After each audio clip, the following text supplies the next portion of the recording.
हरे कृष्णा, राधे राधे। आप सभी को पता है कि उत्पन्ना एकादशी आने वाली है, जो कि 8 दिसंबर और 9 दिसंबर को मनाई जा रही है।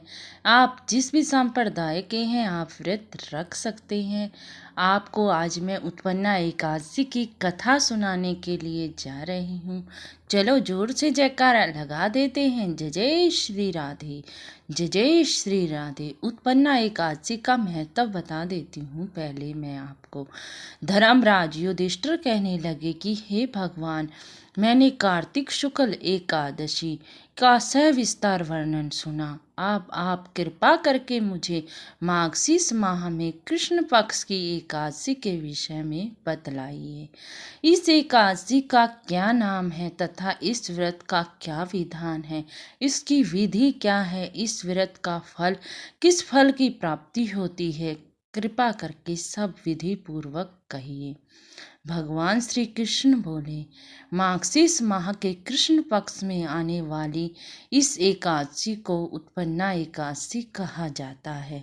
यह व्रत शंख उद्गार तीर्थ में स्नान करके भगवान के दर्शन करने से जो फल प्राप्त होता है, उसके बराबर ही पुण्य फल मिलता है।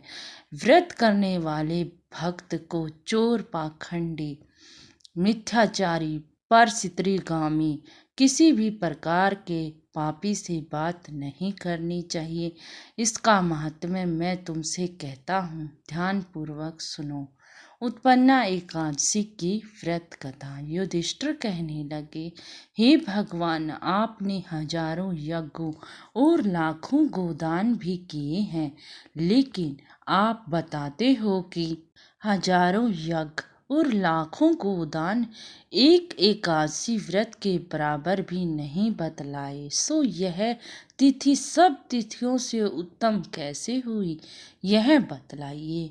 भगवान कहने लगे, हे युधिष्ठिर, सतयुग में मूर नाम का एक दैत्य उत्पन्न हुआ।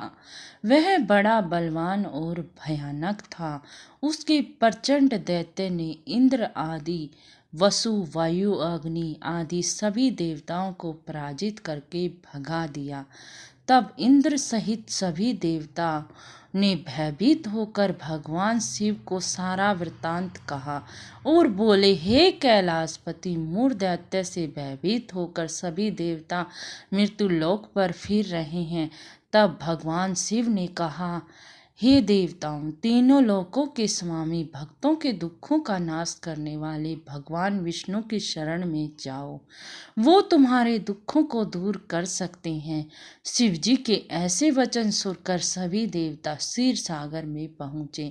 वहाँ भगवान शयन करते हुए देखकर हाथ जोड़कर उनसे विनती करी और स्तुति करने लगे कि हे देवताओं द्वारा स्तुति करने योग्य प्रभु, आपको बारंबार नमस्कार है। देवताओं की रक्षा करने वाले मधुसूदन, आपको नमस्कार है। हमारी रक्षा करें, दैत्यों से भयभीत होकर हम सब आपकी शरण में आ गए हैं। आप इस संसार के कर्ता, माता पिता, उत्पत्ति और पालन करता, संहार करने वाले हो, सबको शांति प्रदान करने वाले हो। आकाश और पाताल आप ही हो। सबके पितामह ब्रह्मा, सूर्य, चंद्र, अग्नि, सामग्री, होम, आहुति, तंत्र, मंत्र, जप, यजमान, यज्ञ, कर्म, कर्ता, भोक्ता आप ही हो। आप सर्व व्यापक हो। आपके सिवा तीनों लोकों और चर अचर में भी कुछ नहीं है। हे भगवान, दैत्यों ने हमको जीत कर स्वर्ग से भ्रष्ट कर दिया है। हम सब देवता इधर उधर भागे भागे फिर रहे हैं।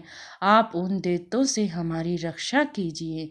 इंद्र के ऐसे वचन सुनकर भगवान विष्णु कहने लगे, हे इंद्र, ऐसी मायावी दैत्य कौन है जिससे सभी देवताओं को जीत लिया है? उसका नाम क्या है, उसका बल कितना है और किसका आश्रय में है, उसका क्या स्थान है, यह सब मुझसे कहो। भगवान के ऐसे वचन सुनकर इंद्र बोले, भगवान, प्राचीन समय में एक नाड़ी जंग नामक राक्षस था। उसे महापराक्रमी और लोक विख्यात मोर नामक एक पुत्र हुआ। उसकी चंद्रावती नाम की एक नगरी है। उसी ने सभी देवताओं को स्वर्ग से निकाल पर वहां पर अपना अधिकार जमा लिया है। उसने इंद्र, अग्नि, वरुण, यम, वायु, ईश, चंद्रमा आदि सब के स्थान पर अपना अधिकार कर लिया। सूर्य बनकर स्वयं ही प्रकाश करता है, स्वयं ही मेघ बनकर बैठा है और सबसे अजय है। हे असुर निकंदन, उस दुष्ट को मारकर देवताओं को अजयी बनाइए। यह सुनकर भगवान ने कहा, हे देवताओं, मैं शीघ्र ही उसका संहार करूंगा। तुम चंद्रावती नगरी में जाओ। जिस प्रकार कहकर भगवान सहित सभी देवता चंद्रावती नगरी की ओर प्रस्थान किया। उस समय जब देवता दैत्य मूर सहित युद्ध भूमि में गरज रहे थे, उनकी भयानक गर्जना को सुनकर सभी देवता भय के मारे चारों दिशाओं में भागने लगे। जब स्वयं भगवान रणभूमि में आए तो दैत्यों ने उस पर अस्त्र शस्त्र आयुधन लेकर दौड़े। भगवान ने उन्हें सर्प के समान अपने बाणों से बींध डाला। बहुत से दैत्य मारे गए, केवल मूर ही बचा।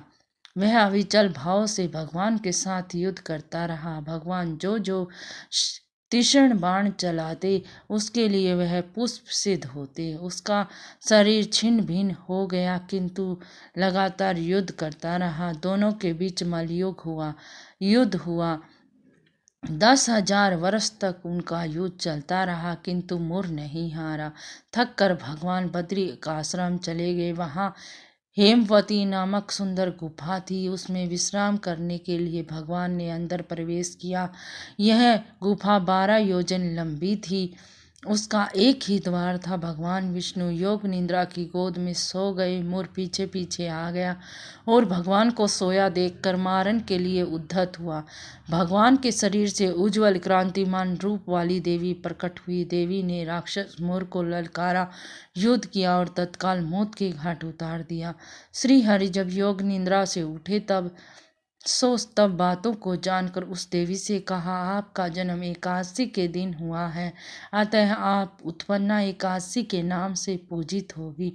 आपके भक्त वही होंगे जो मेरे भक्त हैं। बोलो एकादशी माता की जय हो। तो एकादशी माता ने उत्पन्ना एकादशी को जन्म लिया था, इसीलिए इस एकादशी का नाम उत्पन्ना पड़ गया जी। अगर आपको कथा पसंद आई हो तो लाइक, शेयर और कमेंट में राधे राधे लिखना ना भूलना जी। चलती हूँ। राधे राधे राधे राधे।